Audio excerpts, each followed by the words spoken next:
స్వతంత్ర భారతదేశంలో మొదటి క్యాబినెట్ మినిస్టర్స్ వీరే. జవహర్లాల్ నెహ్రూ ప్రధానమంత్రి మరియు విదేశీ వ్యవహారాలు, సర్దార్ వల్లభాయ్ పటేల్ హోంశాఖ, సమాచార ప్రసారాలు మరియు రాష్ట్రాలు, డాక్టర్ రాజేంద్ర ప్రసాద్ ఆహారము వ్యవసాయ శాఖ మంత్రిగా చూశారు.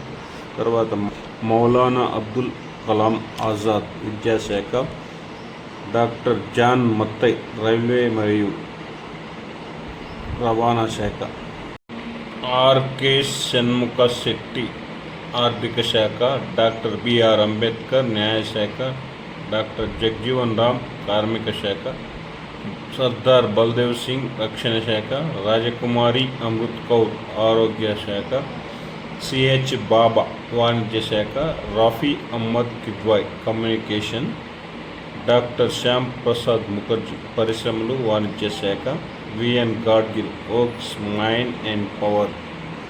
ఇవి మొత్తం అప్పట్లో చేసిన శాఖలు.